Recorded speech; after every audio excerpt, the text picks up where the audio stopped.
In this episode, you'll meet Dressage Naturally instructor Shelby Hume. Shelby has a unique background that includes 4-H, reining, dressage, natural horsemanship, art, and Tae Kwon Do. She was also a director of riding at a college with equestrian degrees. Shelby is a natural-born teacher. I met her when she came to do clinics with me over many years, and I kept observing how supportive she was with other students. That and her excellent skills with a horse are what made me invite her to be a Dressage Naturally instructor. She's also a coach inside my Finding the Sweet Spot of Healthy Biomechanics virtual course. In this episode, Shelby will share some of her favorite concepts for horses. All right, here we go. Episode 92, Dressage Naturally instructor Shelby Hume. Hi, I'm Karen Rohlf, and welcome to Horse Training in Harmony. This podcast is about you making progress with your horse in a way that you both can love. It's about learning how to move and be in harmony. Because yes, you really can develop a horse to be both athletic and happy. When we show up as our best selves for our horses will show up for us. So let's get started. Hello, Shelby. Thank you for being here. Yes, I'm excited. I'm excited too. I'm excited to that you're going to let me share you with the world.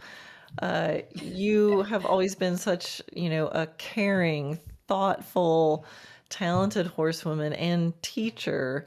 And you've been such a big support to so many students in Dressage Naturally and otherwise. And I'm just happy to have you on my Dressage Naturally team. So welcome to the pod. Thank you.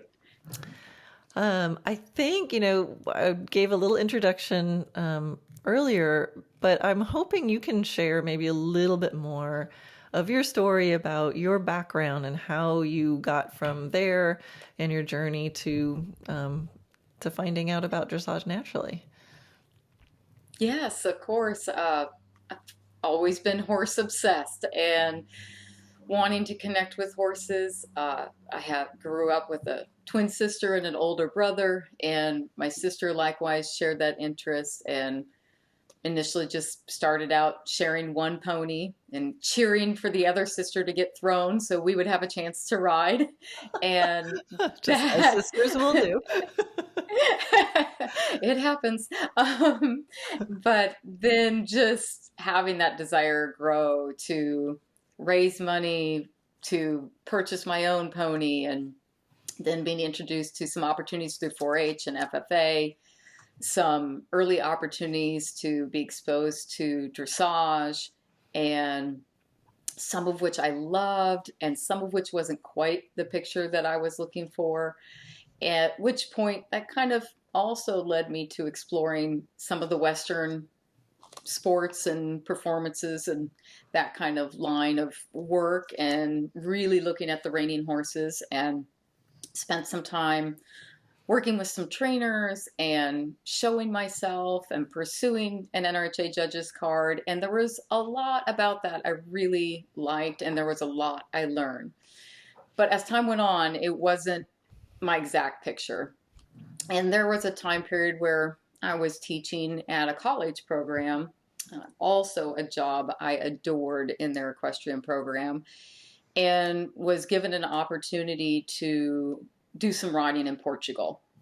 So that was what started my interest in looking or revisiting the dressage pursuit. I really reignited with the desire to have what we would call healthy biomechanics, and was introduced to a picture that was a bit closer to what I believed I was looking for. And then through that, we also were introduced, meaning my husband and I were introduced to the Lusitano horses in Portugal. And I am completely in love with all breeds and all horses. But through that, we started looking at maybe trying to find a horse that would be a good match. And that paired me up with a horse that actually was pretty difficult for me. So developing a whole nother skill set in that stallion that we decided to bring into our family. And through that long, long journey of learning brought me to more principles of what a lot of people would think are natural horsemanship principles. So that eventually led me down the road to Pirelli Natural Horsemanship, where I was introduced to you.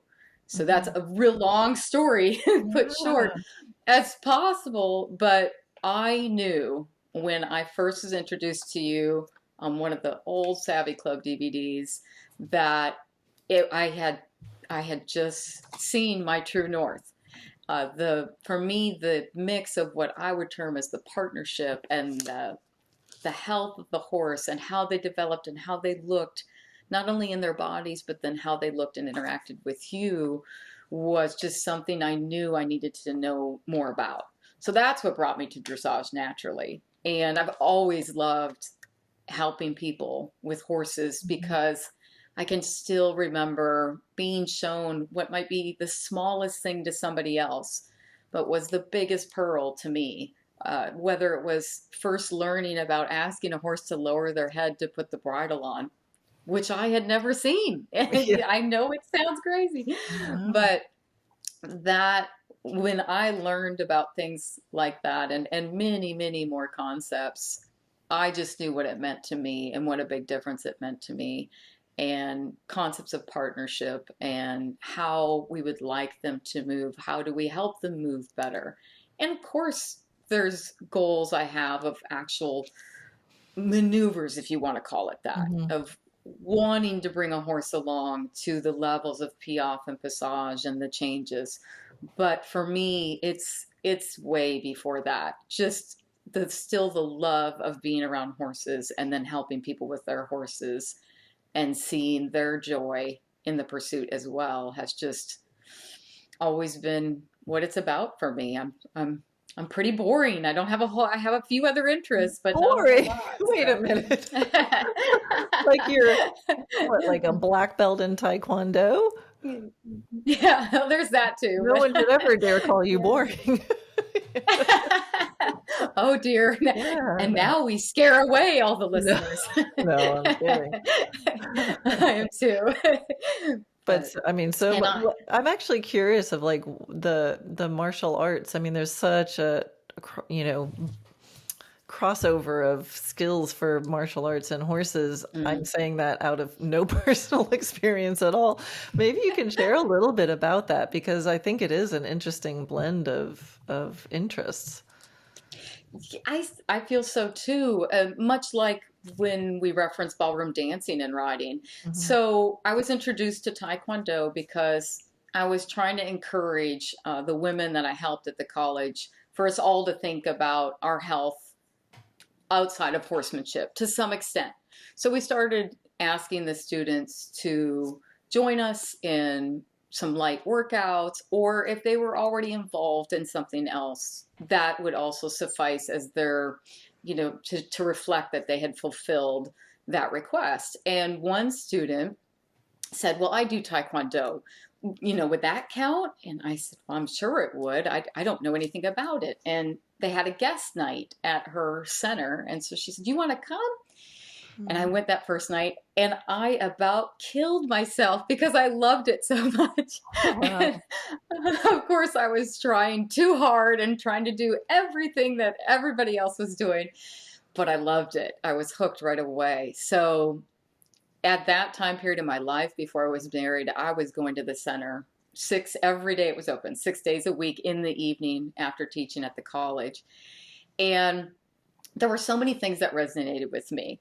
Maybe somebody else out there can also understand what I'm about to say as far as some dressage people might say are very detail orientated or other words that maybe I wouldn't find as desirable. Well, that is certainly me. I certainly hope I continue to stretch and grow in my fun-loving side as always, but I loved the detail and the precision to learning the forms. And I loved how it dovetailed with trying to have a balanced body, left side, right side, strikes and kicks that worked on both sides equally, just like we're asking our horses to do. How difficult it was to try and reflect in myself what our instructor was asking us to do, just like our horses, with us asking them to do so much. And then there's just so many other layers about breathing and connecting to the earth and seeing things come at you while sparring and not necessarily always engaging with every move, but how can we block, avoid, swing out of the way, whatever it might be. That was also just having that other being that you're almost dancing with, if you want to call it Mm-hmm. that, to a certain extent. And then, so we had the elements of forms, we had the elements of the sparring. And then the form that I did, we also had wood breaks to like pass our different levels. And that's always a fascinating pursuit simply because when your form is correct, it goes beautifully. And if you have a piece out of flow or out of alignment, it is hitting a brick wall, literally. So that just was another really amazing, simulation to me to the work with horses and how it's so important to have a move flow and have everything aligned so that the body can work at its optimum. And then I did do competitions and of course the tests that we did for gaining our different levels, that really spoke to my competitive side. And at that time I was also quite competitively showing horses. Mm-hmm. I think that helped me in that case because I could try and tone that down when the horses came on scene because I had this other outlet to be real Mm-hmm. competitive in personally because of wanting to put the horse first in competitions, which I Yeah. know I didn't always do well, but I was always working towards. Yeah. That's so So interesting. yeah, I actually did take Tae Kwon Do lessons for a few weeks. that's awesome. Oh, Um, that's and I awesome. also, I mean, I love the form. I loved everything you said, the balance, the symmetry, the power with the relaxation and the necessity for Mm-hmm. relaxation that comes through the balance Mm-hmm. that, and all that. But then when it came to the sparring, I am really bad. Like it hurt when I blocked, it hurt when I kicked. Yes. I flinched if I was kicking, I flinched if I was boxing. I was and then the person next to me dislocated their finger, and I'm like, bye bye. Oh no. I'm like, I watched No. them block something, and I'm like, okay, that's So enough. That's enough for me. that's It's so funny. I was like, no and matter what I did, I was like up against the wall. They're like, and the instructor kept taking his foot and going, block your head, block your head. And then I'd please. block, I'd do this, and then he'd take his toes and just like touch me in the stomach. He's like, protect your stomach. I'm like, I'm out. I didn't stick with it. I tot I totally understand. And I did it for about 10 years. I don't as actively practice it now. I still try to practice the forms, Mhm. but gosh, it was a huge passion. And now I've branched more into trying to study things like yoga and Tai Chi. Mhm. But I just love that. And I love the other interesting and fascinating thing about the difference of stories is very similar to a lot of people about horses. They'll meet you and you say, you do something with horses, and they either have the most wonderful story from their childhood or they have some story where it might not have gone so well. So, isn't that interesting? It's It kind of is. the And same thing. and really, I know it's actually probably exactly what I need. But it was a very informal class. It was taught by, my ex-husband's lab partner in, grad school. And I was just like, Wow. yeah.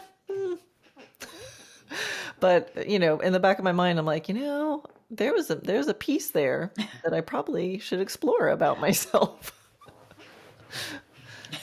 someday. That's fun. Anyway, thank you But for sharing all yeah, that. I think it it's was fun.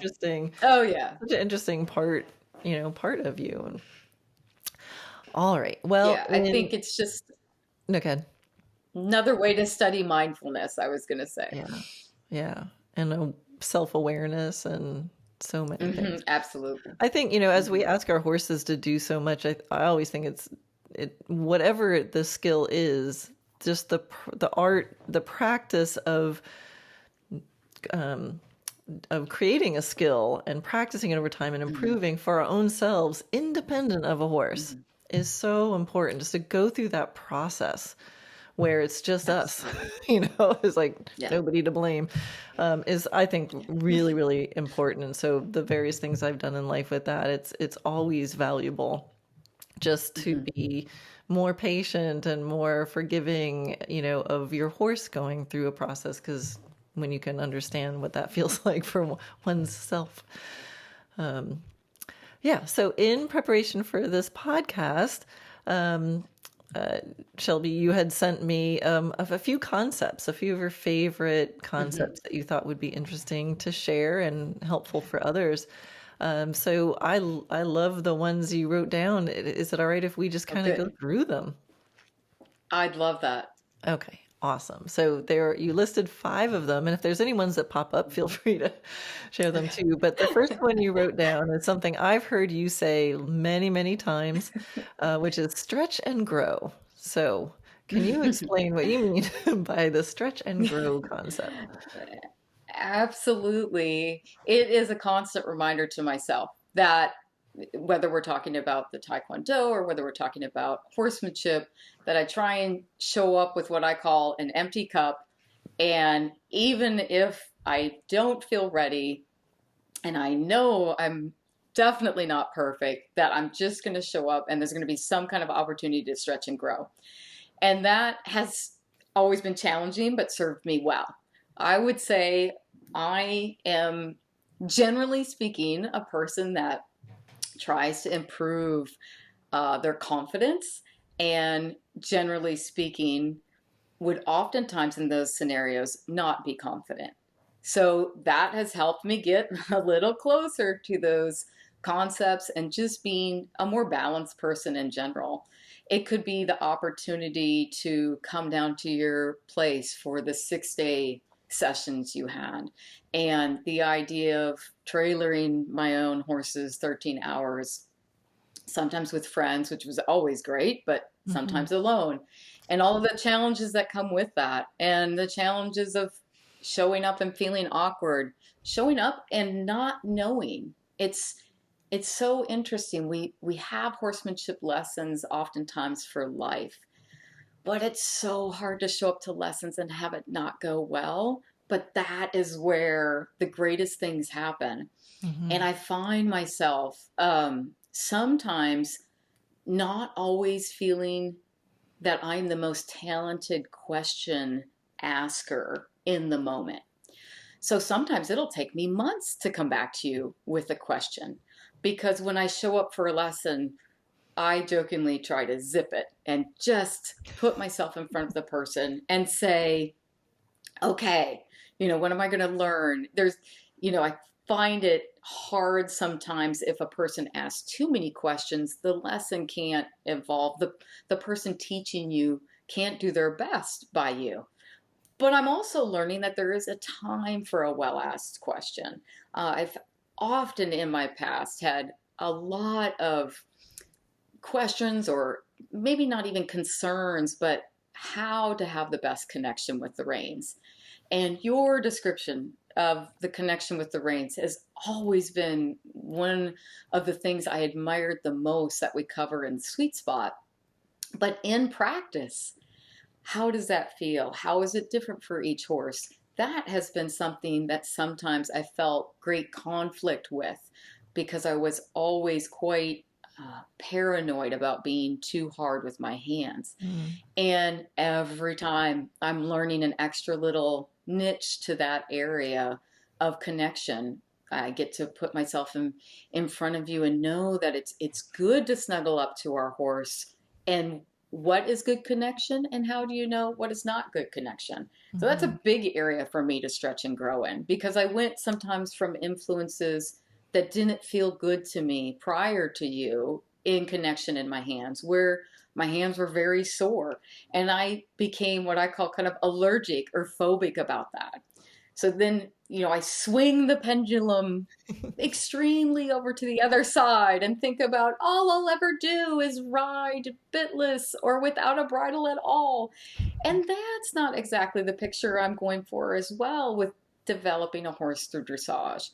Sometimes, yes, it might be bitless, but bits aren't necessarily bad. And again, learning about all those principles of growth that's just one little area of horsemanship, but that has really been interesting. I have a story to tell about a most recent visit to your place where I really had to go home and lick and chew about an opportunity to stretch and grow in front of you with your own horses, which, whoo, if that's not an opportunity to stretch and grow, I don't know what is. Um, and there was a moment with one of your horses where you were saying, softer hands, softer hands. And I was pushing my hands into that horse's neck, in my mind's eye, thinking, oh, there, I'm pushing into her neck, I'm giving. But in hindsight, I knew that meant my hands were also coming quite closed and quite hard in the feeling I was giving that horse's mouth. And of course, in the moment, was I necessarily able to reflect my best self? No, no. But I learned a lot and I showed up and it was messy and I'm going to be better.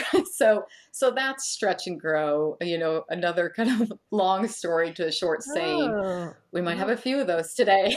no, no, that's cool because it's the stretch and grow. I mean, it's something I hear you say a lot, and I've heard you say it in moments where, like, okay, I'm about to go do something that feels a little edge of comfort zone, and so you can use that Mhm, of like, okay, instead of just saying this is scary, it's your framing is going, this is an mhm. opportunity to stretch and grow. And I've heard you say that. And sometimes I've heard you say it and sound nervous, like, oh my God, this is an opportunity to stretch and grow, Oh yeah. But it's like you're reframing in your mind. So it's one of those things you can use when you're about to do something and maybe it's scary, but you're saying, Mhm, no, but this is a good idea. So I'm going to do it, even if it's uncomfortable. But I really like how you're mhm, including in this concept the after the fact, that maybe something happened that was confusing or uncomfortable, or you know like you say, you're not really sure, but then there's an opportunity to stretch and go just by revisiting it and going, what could the lesson be, what could I get out of this, instead of just mhm. going, well, that happened, I'm not going to think about that anymore, which is so Absolutely. easy to do. It's like, let's just pretend that never happened. But you're really courageous personally about going, well, let's look at that. I wonder, and to be even thinking about things months later in a way of like, what could I learn from it? I think is a great lesson Mhm, to remind people to mhm, do, because I don't think everybody mhm, does that.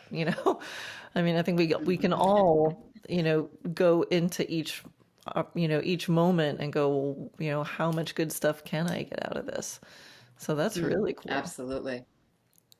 I've tried to exercise that with this podcast. I was gonna say, are you when stretching the and growing on the when, podcast? Yeah. when the opportunity was brought up and the possibility was brought up, I thought to myself, the last thing I want to do is get on a podcast and talk about myself. So, and Did I I'm show you the sure list there'll of be many.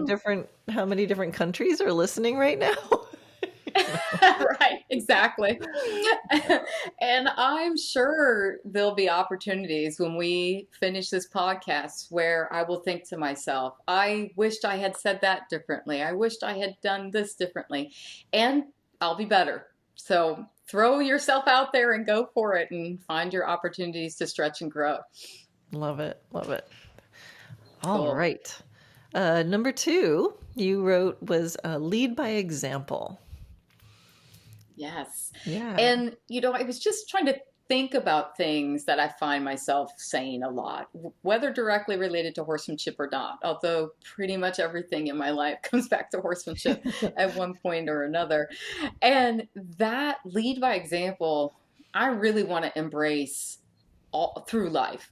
So horsemanship has taught me so much about myself, but I don't want it, and it's a constant work in progress. I don't want it to just end in the arena.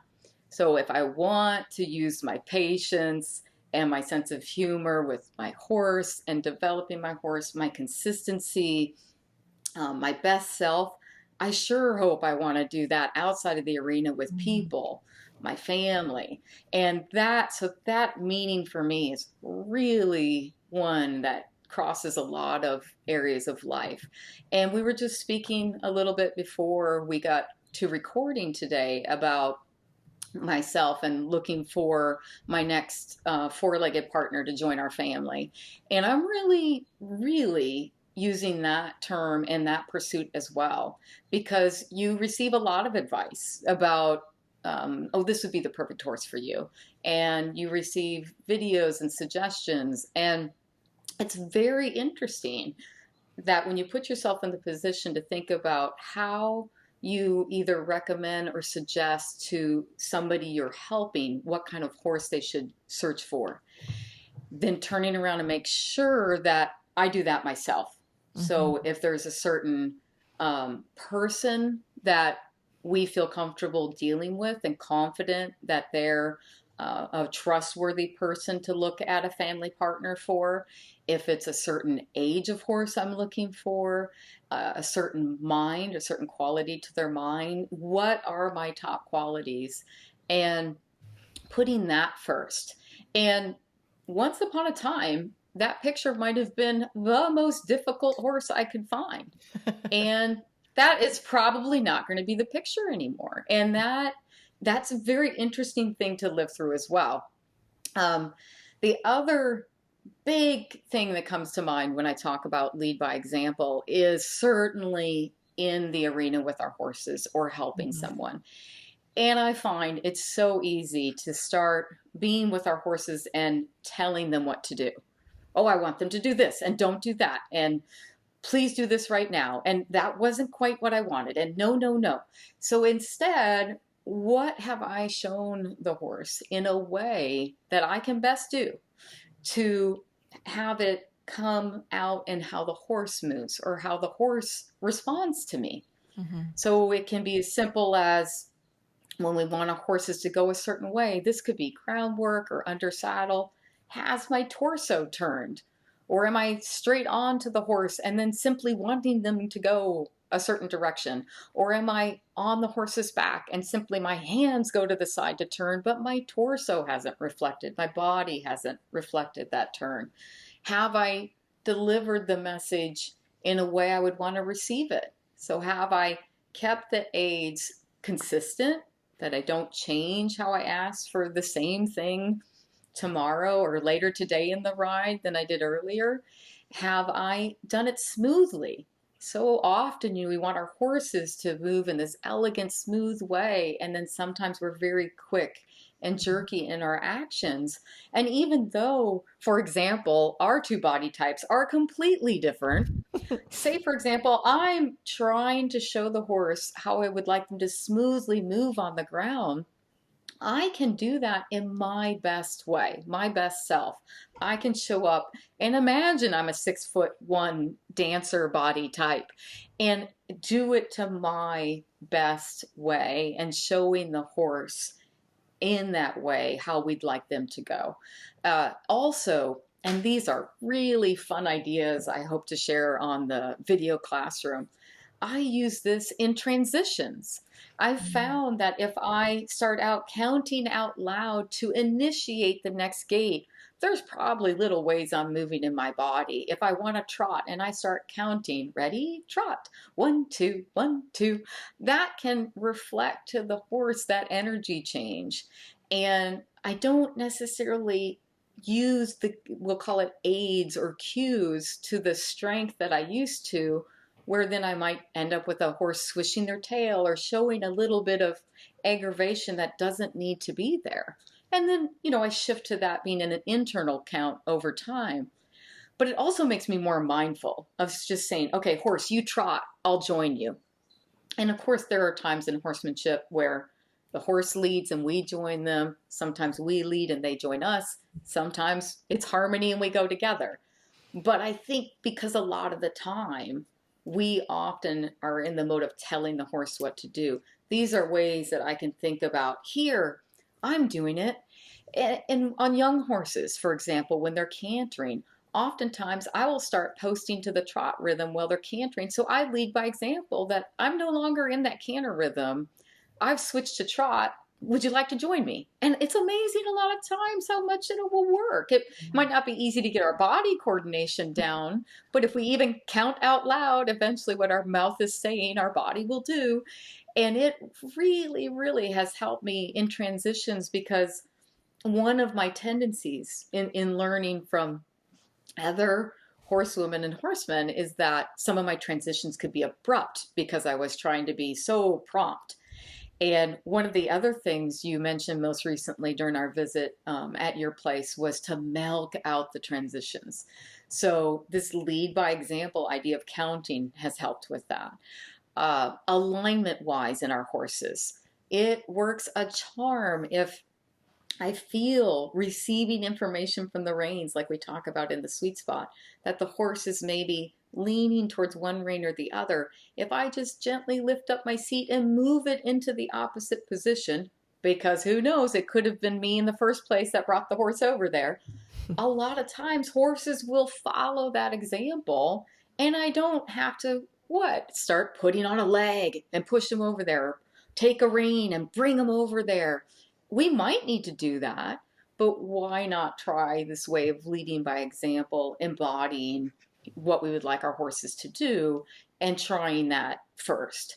I think it's very easy to start increasing the aids, and then it comes to a point where we might get stuck at a certain, I know some people talk about phases.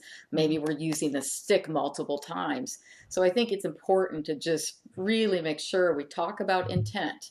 And this is one of the ways I'm embodying intent and trying to lead by example, is to count things out loud, move my body over to a position I would like the horse to be in, to a bend I'd like the horse to be in, whatever it might be, and really trying to embody that idea of putting my intent out there first before I start getting too busy with aids. Nice. Nice. I love it. I mean, it's another like so it's just 3 words, lead by example, but you've really got the depth of this concept from everything Mm-hmm. about holding yourself to your own standard, walking your Mm-hmm. talk, as far as decisions Mm-hmm. that you're making in life. But then also I Mm-hmm. love that you can lead by example as that embodiment. Instead of just telling the horse, can you show? And I like that it kind of reminds me of let's do this. Let's do it together, Mm-hmm. not I'm going to stand here and I need you to go do it. It has a whole Mm-hmm. different intention, like you said. So It does. beautiful. And yeah, that's another great story. On my first visit to Temenos was talking about some concepts of how concepts are delivered. And we talked about sometimes how we want it to be a promise to the Mm. horse, our delivery. And you said, I promise we can do this. And I was blown away because it was a completely different picture of how I had stemmed up in my mind, how I had thought of it in my mind of what that promise might look like or might be. And when you said it that way, it's still every bit of a promise, but it Mhm. was a partnership promise. It was a team feel, and it just changed how I thought about it completely. So yeah, I just love that. Awesome. Yeah. All right, I'm going to skip. You have this one is number 4, but I think is a good segue, which is Mm-hmm. the next concept you had is picture your horsemanship. Mm-hmm. And when you're telling your story, this is something that really jumped out to me is that even as you were, you began your horsemanship journey somewhere, but all along the way, it's like you had a picture somewhere in your mind. So you were doing, Mm-hmm. like you looked at dressage, but instead of just going, well, guess that's how I'm supposed to ride, you looked at it, but then went, doesn't quite match my picture. So then you went to reining, right? And you did that. And then you're Mm-hmm. like, well, but let me look at dressage, so it was almost like you had your own kind of vision, and I'm putting words in your mouth, and you just Yes, it kind of kept searching. In dressage line, we talk about searching and then enjoying, like either search or enjoy, is. but don't get stuck tolerating, And that's sort of what I Absolutely. felt like when you're telling the story. It's like, yeah, this is good, and I'm looking for something else, and I'm Mm-hmm. still looking for something else. So, um, yeah, now that I've told you what that concept means, I'd love to Yeah. hear, yeah, what you were thinking Yeah. when you say picture your horsemanship. Yeah, so it's many different levels, and obviously you've already touched on a few. But the picture of your horsemanship is not only, like you've already reflected, my personal pursuit that has been varied, but I've also, what's important to remember is that I learned a lot of great things about each of those areas of horsemanship that I've carried with me. And maybe even I just learned how I might not want to do something.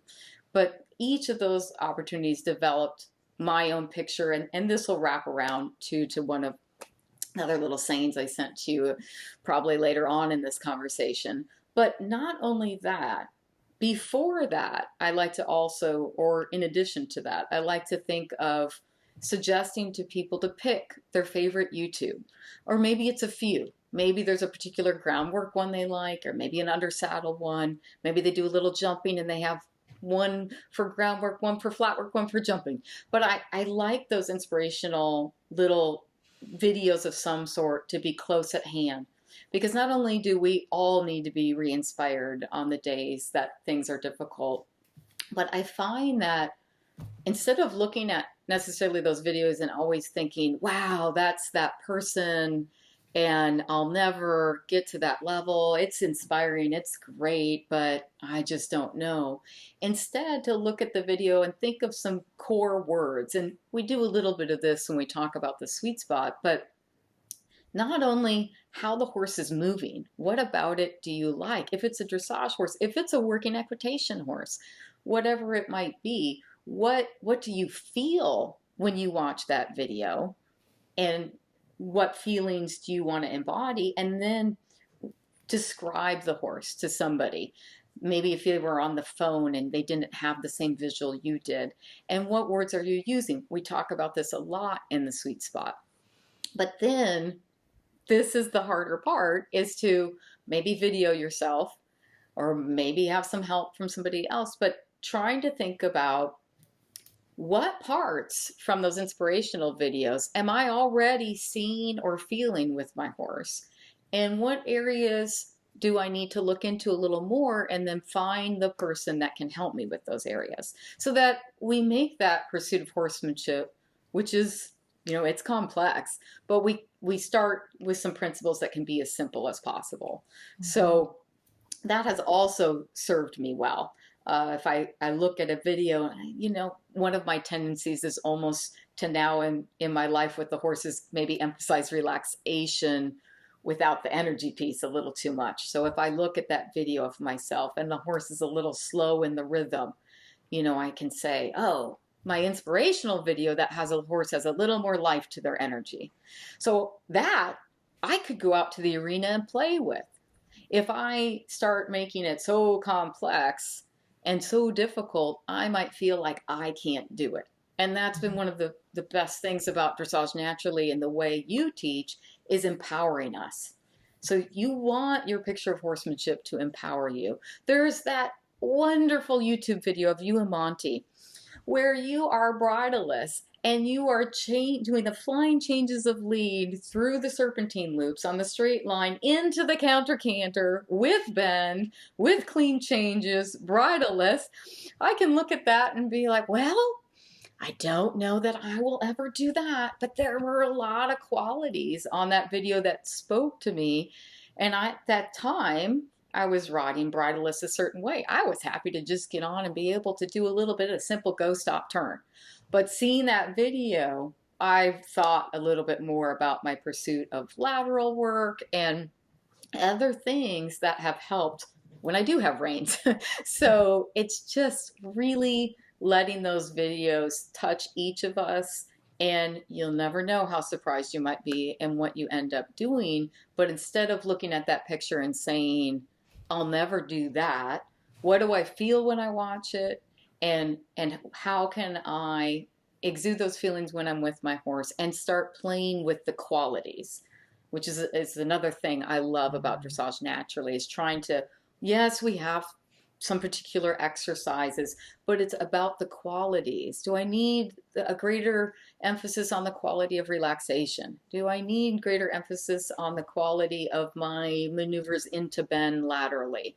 So that is just where the concepts kind of keep coming in, and just carrying that picture with you. And it'll change. I mean, clearly my pictures changed multiple times, but it always serves me well to, have a few in my pocket that I adore, and also to just really think about the general qualities and the general feelings you get, not only from watching those inspirational videos, but your own video. And to try and remember when you watch that video that you don't even know that horse and rider.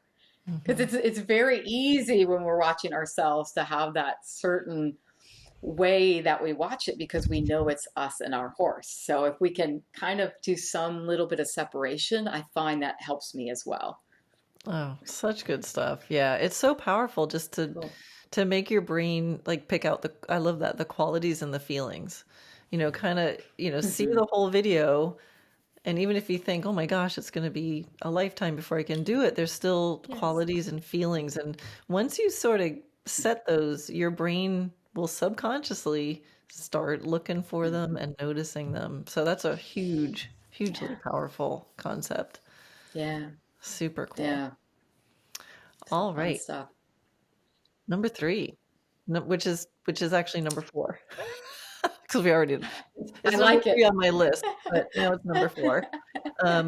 You say it's called lift slash drop and blinker blinker.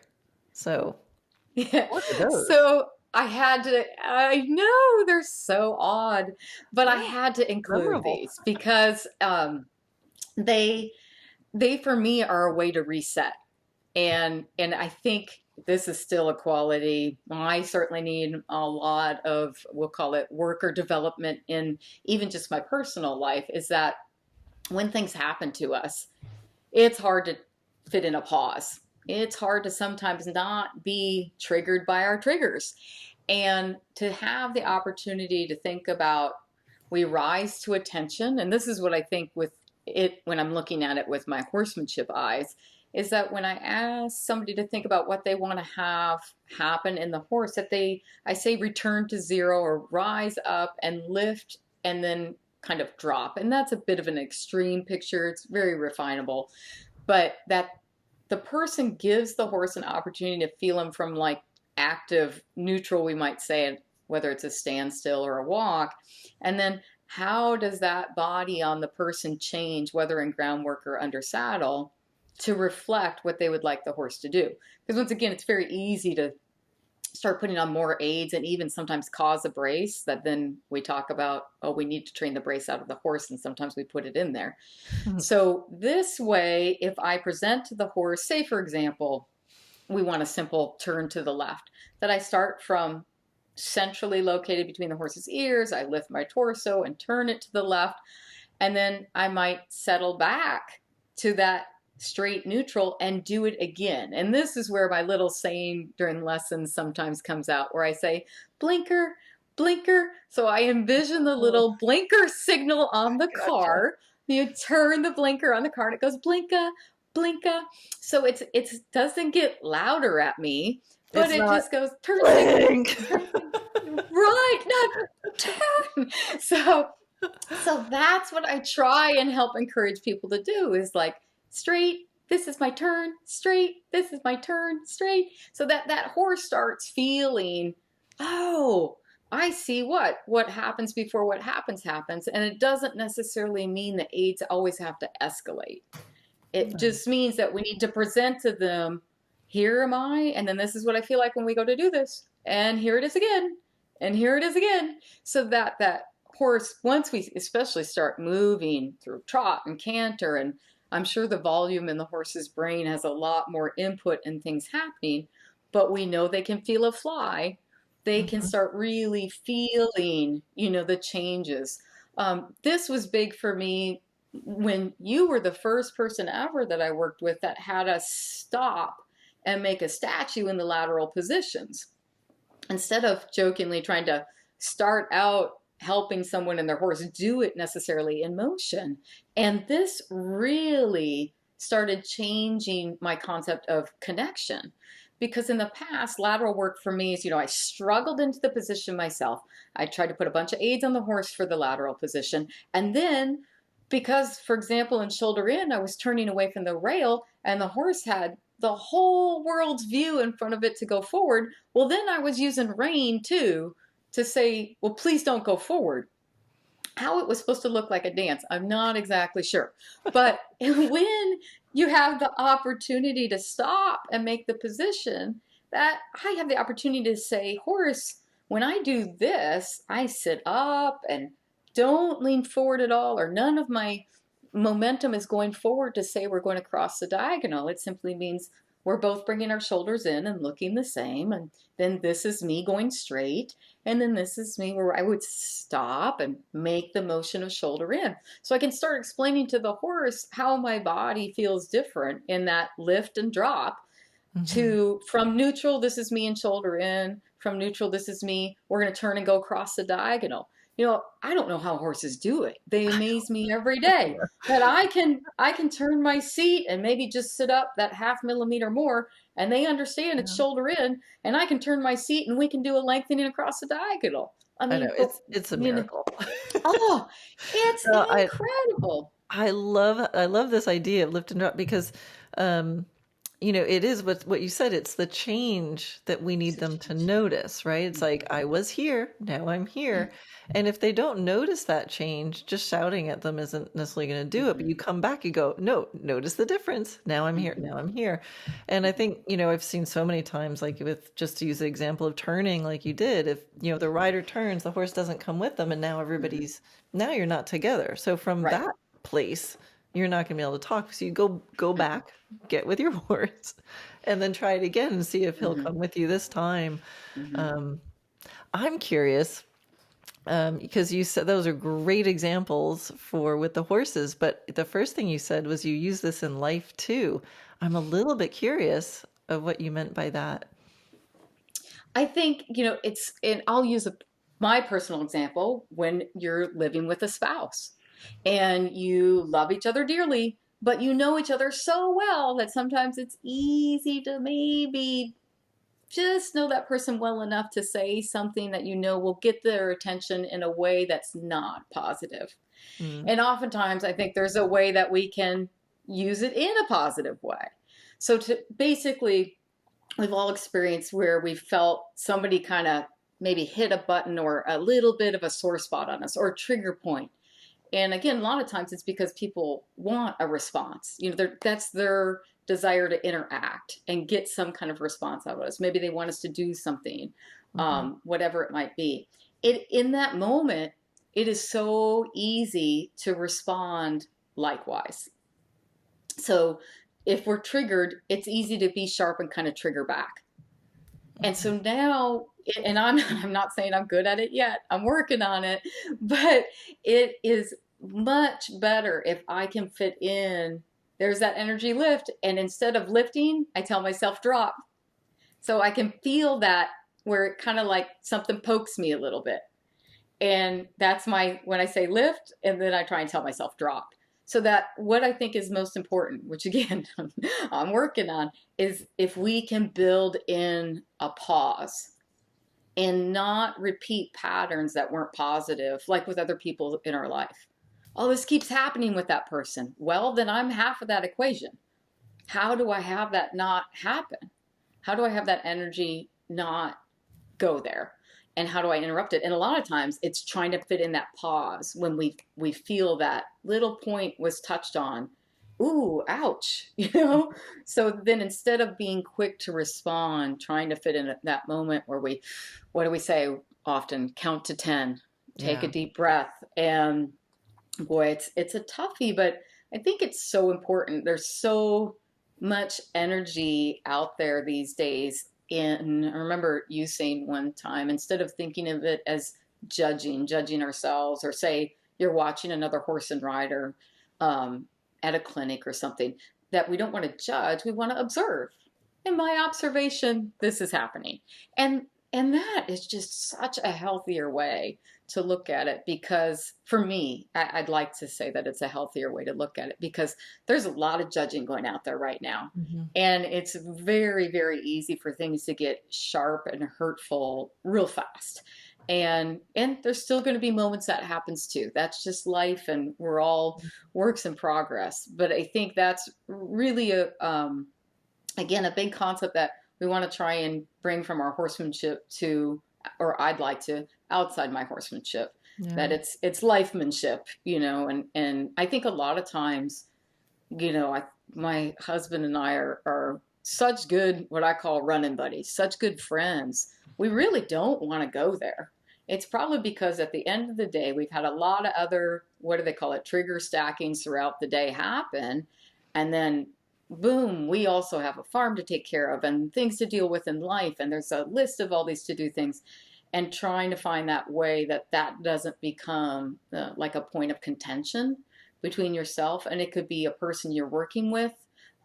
Horse taking lessons and giving lessons is not always the easiest thing to do. I know a lot of people say, "Oh, I'd love to do what you do." And trust me, I do. Yeah. But it's still, there are moments where I have to take a deep breath and say, I know that they're just struggling right now. They're trying to do what I'm asking them to do, and the horse maybe isn't quite in that picture yet of being soft and mushy, and that wasn't really directed at me. That's something they're experiencing right now, and I'm here to Yeah. help. So that's, it just crosses through so many different Oh, yeah. It, areas. it's so the same. It's like for me, it's the moment of disharmony, Mm-hmm. right? Yeah. Whether it's in Oh, life yeah. or with a horse, or, there's a moment where, oh, something happened, right? Either you turned and your horse didn't, or your horse did something and you didn't really want it to do that, or your husband says something and ow, Mm-hmm. that hurt. It's like, Mm-hmm. oh, and like you said, the energy usually goes up. Mm-hmm. Tension, we tense up, right? Mm-hmm. And Yep. then just to simply recognize that and go, oh, Mm-hmm. can I come Mm-hmm. back to a harmony starting point, and then from there, because it's so easy to escalate the contortion and Mm-hmm. escalate the disharmony, because now you're here and then you're both there and then everything's going up. So Right. I think that's beautiful. Lift drop. Yeah, lift drop. And yeah, and the horses, I think, there are times, we certainly are making choices in our horsemanship of how to make it clear to the horse what we'd like them to do. But it gives them that opportunity to comparison shop in your shapes and your delivery. Hmm. There they were, and there they were, and then to try and not just keep that point of escalation. Escalation, yeah. Yeah, so it's not always easy, but it has been helpful. I will say that. Super. These are huge concepts, Oh, Shelby. These good, are good, awesome. excellent. We have one more Yeah. little tiny concept. Yes. So, And this one is and be your own hero. be your own hero. And I'm going to credit it to Simone Biles, but I don't know if that's was hers originally or who said it first. It's just my emphasis of, it's not that I'm saying I invented these ideas at Mhm. all. But that one, wow, easy to say, hard to do. So what is important to me about this is that we are each our own special. I use the example of snowflakes simply because each one is very individual and different. A lot of them together can look very similar and white, but each little one has their own little details. And then you look at it from even a perspective of horsemanship. So you've got this person, we'll say, for example, myself in this one, that has had all these different odd life experiences with horsemanship. And so then that's my presentation, not only to myself, but to my horses, and then to the people that I help or try to help. And then you pair that with a horse that it's its own special little snowflake. And then, you pass that horse, maybe you want help with it and you send it to a trainer. And then so there's that own special little combination there. But when that horse comes back to you, you have to be your own hero. I would encourage you to be. I won't say you have to be, but I think that is so important because it's so easy to compare ourselves. I do it all the time. I have what I consider the greatest mentor in the world in you, and it's hard to not want to be like, I'm going to be just like her. And I want to be the qualities of what you do, and I certainly want to be as close to that horsemanship as I can be, but I'll never be another you that's already taken. So don't strive for that. To strive for my best version of how you have helped me with my horsemanship, or how I've seen you be as a person, and how I want to be. And that's what I think is really important, because it's real easy with social media. I struggle with that a lot.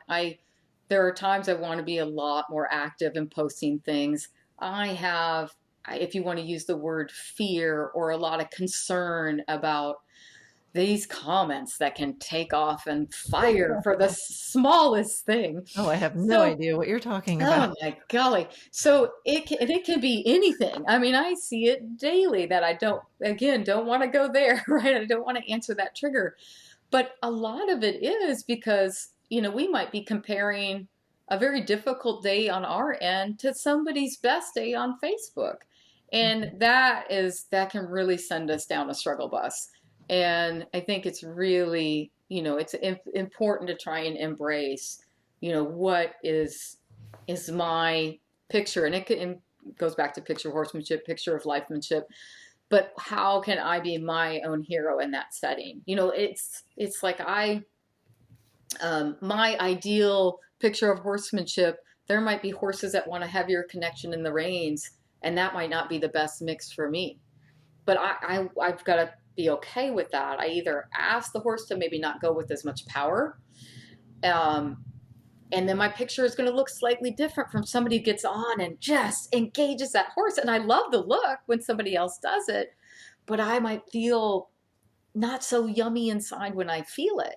So those are things that I think are just so important. And it carries out, again, as I hope a lot of these concepts do, to the rest of life, is to just be your own hero and try and find your own personal north. Surround yourself with the people that are going to help you with that. And guess what? That picture changes.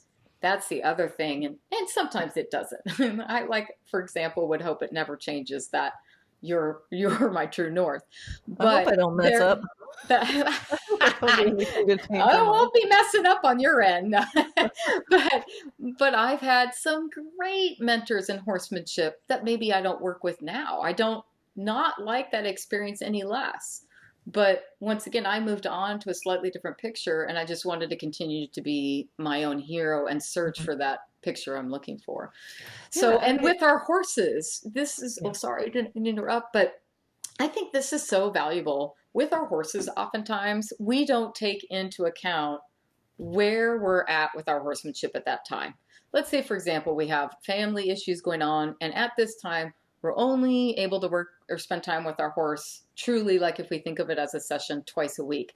And we might be comparing ourselves to somebody who is at the time in life where they have 6 days a week, or somebody who's, and this isn't always necessarily a factor, so I want to be clear there, but maybe we're comparing ourselves with somebody who's in their 20s and fit and ready to ride badminton 3-day event to a person, let's say, that's in their 90s and still riding, but heck, maybe they have an oxygen tank. So it's just that we have to be realistic and not even realistic, but embrace who we are and where we're at, and also where we want to be and what we're shooting for. So yeah, that's where that little idea comes from. It is. It's so important because,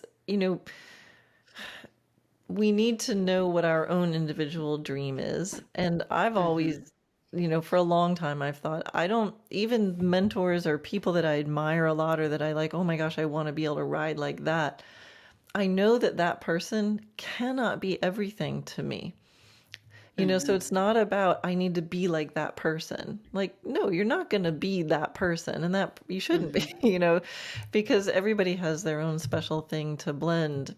And, just to know your own dream. And you've got to be able to cheerlead for yourself better than anybody else, because we're all we have, really, at the end of the day. So I love that. It's Go ahead. and I think that it the